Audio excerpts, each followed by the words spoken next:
So it's DAP 16 for Snoop Gourd. He's doing great. I have him positioned just how I want him. He's nice and yellow, like a dark yellow, which tells me he's probably going to be a nice orange color when he matures. He's got lots of orange genetics in him. He's a cross between the 1959 St. Laurent and the 2365 Wolf, both of which are pretty orange producers. Not many issues with him. I do have him on his sand. The only thing I noticed is it's hard getting him positioned horizontally because this blossom end's kind of pointing down a little and this stem is pointing down a little. Sometimes the stem will pull down a little because the vine's roots are really tight, but that's not the case here. So I think he's in a good position. I just hope his stem or his blossom end don't grow onto itself. You can see I'm holding this leaf out of the way. This leaf is a little spiky and it can scratch the soft surface of the pumpkin. So eventually I'll cut this leaf off, but I'm not ready to do it yet. So I'm gonna put his blanket back on and I'll show you the rest. So this is my backup pumpkin further down the vine and it hasn't grown much. And if you've listened to my other videos, you'll hear me say, oh, it's nice and shiny, it's firm. It means it's not aborting. Well, this guy is dull and soft. So he is aborting. So I'm gonna cut him off. And that makes my job easier because I was probably gonna get rid of these secondary vines and this main vine after the pumpkin. I might not. I'm probably gonna keep him a few more days just to make sure these other secondary vines are growing. But this patch is a little smaller. It's only 720 square feet. And I want as many secondaries as I can in that space before the pumpkin. All those secondaries before the pumpkin are usually what provides all the oomph and the weight to the pumpkin. And you can tell the pumpkin's taking all the energy for anything further down because that pumpkin aborted. So as much as I hate to cut off this stuff that the pumpkin worked hard to grow, I do think those secondaries before the pumpkin are a lot more important. So probably what I'll do is instead of terminating them when they get to the end, I'm gonna start curling the last 2 or 3 this way to fill up this spot. So I was doing my daily inspection of my plants today and I noticed that Snoop Gourd has this little soft spot right here. These cracks have been there for a few days, but that soft spot is new where it's discolored and a little darker. So I'm gonna use a Q-tip and some alcohol to clean out that soft spot. And then because it's so humid and rainy out, I'm probably gonna put the incandescent light bulb on it instead of the fan because the incandescent light bulb is doing a better job at drying things out. The fan is just blowing humid air on it and it's not really drying out well. He got scratched up a little bit. That was from me, like right now leaning on him. My little buttons from my overalls did that. Yeah, that happens. He'll be fine. But that's why it's so hard to keep these pumpkins pretty. They're so delicate. He's gonna be a pretty orange. This is a nice dark yellow. He's gonna be a nice pretty one. All right, I got everything cleaned up and the incandescent light bulb is on it. We are getting rain tomorrow, but I think we'll be good tonight. Snoop Gourd is not under the rain cover, but our little leaf here should protect him from the rain, especially on this stem. I noticed another spot under here, which is a little concerning because it's kind of going lengthwise.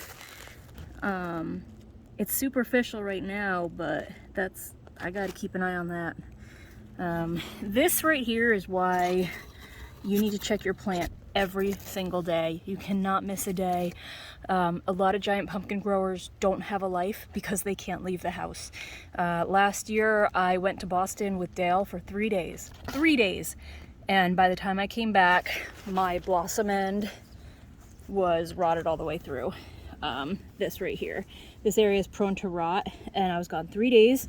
And by the time I saw the rot, it was too late. The pumpkin made it to competition. It was 1378 pounds, but I stopped watering or doing anything with it because when it has a hole all the way to the cavity, it makes it ineligible for competition. So yeah, you have to check your pumpkin every day and you can't have a life if you want to be competitive in this hobby. And you have to deal with anxiety a lot because things like this happen all the time. So yeah, So the forecast today was for us to get a lot of rain this afternoon and evening. They're predicting about 1.5 to 2 inches. Well, it's 10 o'clock in the morning and the rain started already, so I'm wondering if that number is going to go up.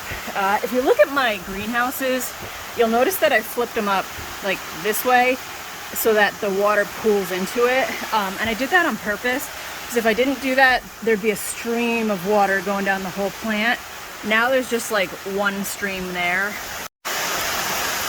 So there's one stream there and it goes out pretty slowly, so that leaf doesn't get affected too much. But I'd rather have one leaf get affected than all of them.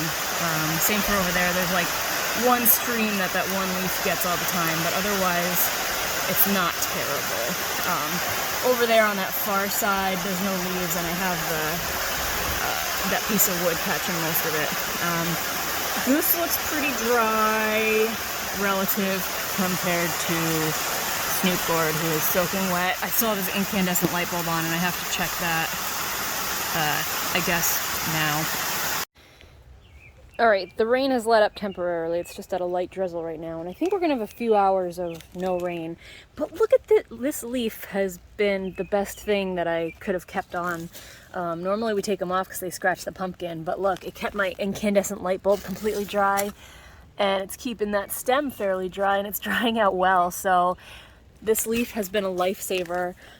Once the drizzling stops completely, I'm going to replace this with a dry sheet, because we will have a few hours of dryness, and then I think it's going to rain overnight.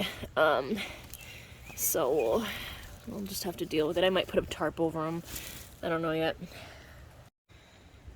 So I was going to bury vines this morning before it rained, but then it downpoured. So instead of burying vines, all I'm going to do is I'm just going to move these skewers, and I'm just going to stake the pumpkin down, just in case we get rain.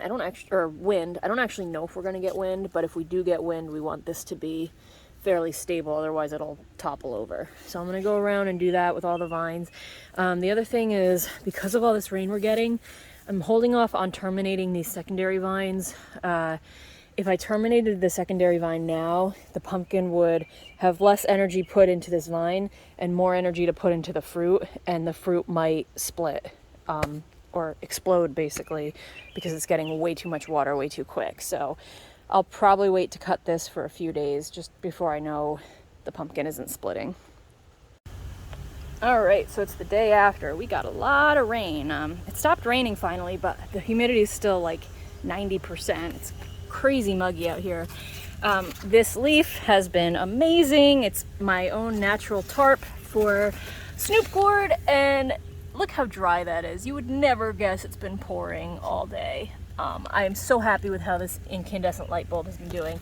The other thing it has been doing, it's been attracting all these brown-tail moths, which luckily it's killing as well.